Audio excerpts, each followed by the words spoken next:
Record na ko. So, okay, know that as we are talking earlier, that the Babylon were women who the spirits chose to communicate with them through some process of initiation. And also, they were important to the community because their welfare depended in these women. So, ang kaning mga Babylon, sila mo nag-take care sa mga health sa mga Filipino sa una, sa mga tao, babae man or lalaki, sa human being. Sila may tanaw if okay ra ba ang ilahang health, like if naay sakit bitaw, if naay sakit sa ilaha idool, ang katong masakiton because they are believed that those babaylan can heal. They are the healer in that area. So next slide please. So the Babylon would help if people were suffering from physical, spiritual, or psychological maladies. So ang kani mga Babylon is dili na sila mag-need bitaw nga unya-unyaon mo or kanang inyo pang adtuon if the Babylon is in that place nga naay masakiton essential na sa ilaha like kanang kuan na bitaw sa ilaha malargo na nila nga masakiton ni siya. So dapat tabangan nila. Wala na sila daghan storya pa or like langay-langay. So the Babylon would guide if they were suffering misfortune.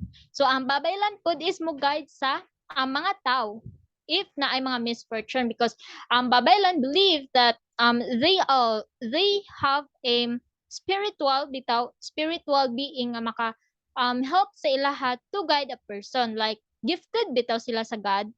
And the Babylon were the priest, poets, counselor, and myth keepers. So mo na ni sila sa Philippines, mo ni ang gitawag nga ang mga babae nga kanang importante kayo because without them dili buhi ang atoang mga history or mga myth. So next slide please. So when the Spaniards came, the Babylon also led to people in resisting the invaders. So ang kaning mga babaylan, mga babay, mostly sa babaylan is babay jud, di ba? So pag abot na sa mga Spaniards dito na gihinay-hinay sila og pangita sa Spaniards og gipatay sila. Di ba? We all know naman nga pag abot sa Spaniards, dili sila ganahan nga ang history sa Philippines is mabuhi pa. Ganahan nila nga as invaders ang ilahang culture mo ato ang i-adapt. Moto, ang kaning mga babaylan is ni against sila towards aning invaders nga mga Spaniards. Ni against sila. But unfortunately, Spaniards succeeded in hunting down and killing the last Babylon leaders. So mo na tong nahitabo, wala na Babylon nga nahibilin as they think nga na-succeed sa Spaniards, but naiuban nga Babylon nakatago pa jud. Diba? So next slide please.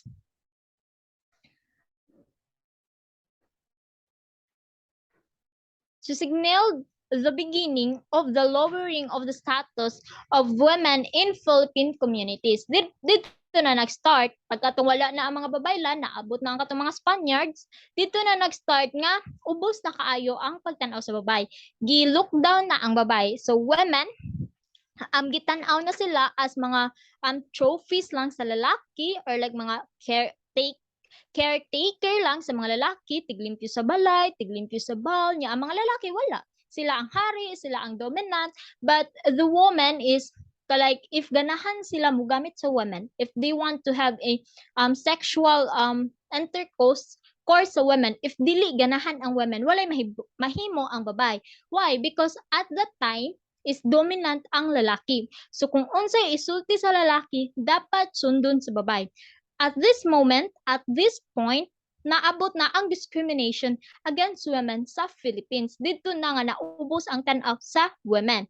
So sa una is nasa like fair treating sa same-sex men and women, and also labaw lang gamay or labaw ang babay katong mga babaylan tungod sa katong like nasa like mga gifted nga ideas or knowledge on how to treat to become a doctor inana, like wala sila mag-study inana pero na sila idea on how to treat illness. So women were made to retreat from the public sphere and Western. So male values were imposed on the people.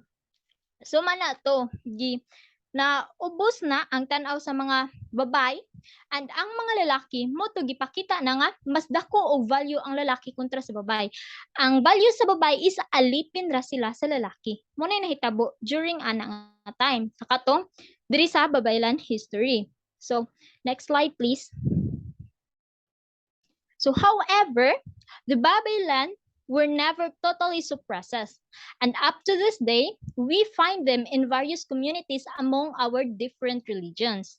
And with the overthrow of the Spaniards, we find a resurgence of women in the public sphere as leaders, healers, and culture keepers. So, as di ba mo to, nag-ingon ko ganina nga, Spaniards think nga nakuha na nila, na-killed na nila, napatay na nila ang mga babaylan, tanang babaylan sa Philippines. But naadjud to'y uban nga babaylan ang nakatago. Siguro gitawag na nato sila karon bitaw o kana bitawng like kana bitaw na ay mga rituals, mga katiguangan, na ritual sila buhaton, like if manambalay, ina nagitawag lag manambalay, we can consider them also as babaylan kay kana mga binisaya nga pagpanambal nya nay ampo-ampo nay paspas-paspas sa imuha, and if imo silang pangutanon ingon sila nga naa sila kastorya nga spirit or like ilang gistoryahan ang katong kuan nga kwaon ni ang sakit ina na bitaw. So mo to nga and today naagihapon ni siya ang mga babaylan, but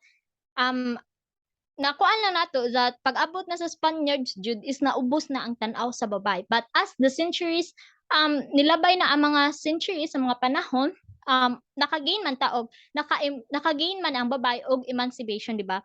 So today naka-find or nakabantay mo nga there are women nga nanay same or nanay equality na nakuha. And dana pud also nga kana bitong against discrimination nanay law about inana. So today makaingon ta nga na-achieve sa katong pagkuan sa mga babaylan nga natay freedom or like ang katong pagsukol nila sa mga Spaniards is na-achieve gihapon today. So natay equality, naka-achieve ta ana, and napoy law about sa women's discrimination. But always remember guys that the root jud in women's discrimination is that dito na nga part nga naka-realize ang lalaki nga dapat sila may mo dominant. Muna ang nahimo nga root nganong i-discriminate ang babay. Kay because they think without the male, dili mabuntis ang babay. Dili maka-bear og child ang women. So moto nang nahimo na nga ubos ang tan-aw sa babay. But in some cases na nakuan maghapon na siya, natarong to siya even though nga kana nga root of the women's discrimination is na wala na kaayo nato ma-bother karon nga lalaki ko, ako may nang without me dili ka ka-bear sa imuhang child, without my erected or my penis dili ka walay bata sa imuhang womb. Mo na irahang realization. But today we can consider or we can tell nga nanay equality, di ba? So babae maka-work na sila together kung unsa ang work sa lalaki. And in the Philippines put, always remember that ang babaylan, di ba? In the babaylan history sa Philippines, that ang babaylan is mga superior. Dili on superior jud sila, but we can tell nga superior sex ang mga babae ato because sila to ang like naay power or like na advanced knowledge in that moment to cure or to take care and a person with illness, and dili na to makonsider nga ang babae is only the second sex of men. So equal dapat na sila, di ba? So that's all in my part. I will now pass my microphone to Mary Joy for the conclusion. So for the conclusion for the question of women and their emancipation. So with this, feminist ethics demands on opening of our perspectives about the meaning of being human in such a way that does not discriminate against but also celebrates the different possibilities of womanhood. By this, it is also an essential task because the oppression of women necessarily means the oppression of men as well. So we often think that men benefit from the oppression of women given the fact that they get the more respective jobs, the position of power, the higher pay, and the best care. But however, men are in this way the perpetrators of violence, defined as the violent sex, and the bear the responsibility for always being defined to be strong and not feminine. So thus men are immediately associated in a certain way with violence, aggressiveness, and detachment from their emotional lives. So any self-aware man will tell us or you that it is not healthy for their emotional development also. And so everyone must engage in the movement of women's liberation as an act of social justice and also an as act of liberation of all mankind as much as it is a liberation of woman mankind. In short, these feminine these feminist ethics not only prioritize the rights or the equality of women, but also the equality of men, the gap between man and woman. Feminist ethics tends to balance the situation in which di man sa takaingon no nga ang man lang per murag na nakuha na sad nato ba na instinct na sad or na kuha na sad na natural instinct na nasad nato nga kanang or maingon sad nato nga na discriminate or na judge nato kanang dayon ang men na they are kanang naslay nani nga mga traits, they are perpetrators of violence, they are defined as violent sex, their responsibility for always being defined sa nga strong sila, dili sila feminine.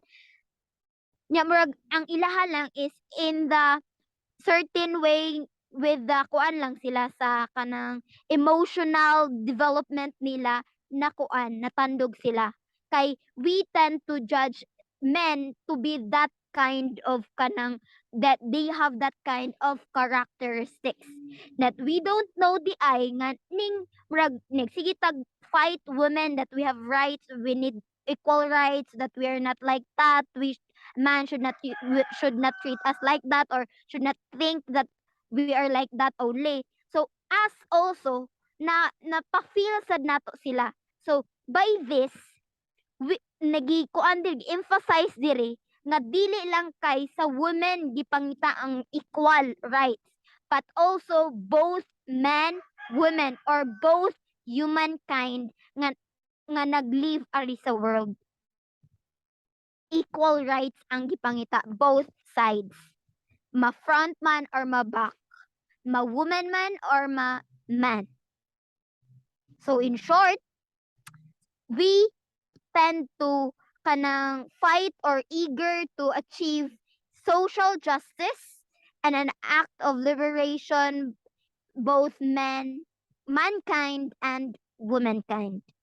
And that would be all for the question of women and their emancipation for group 6,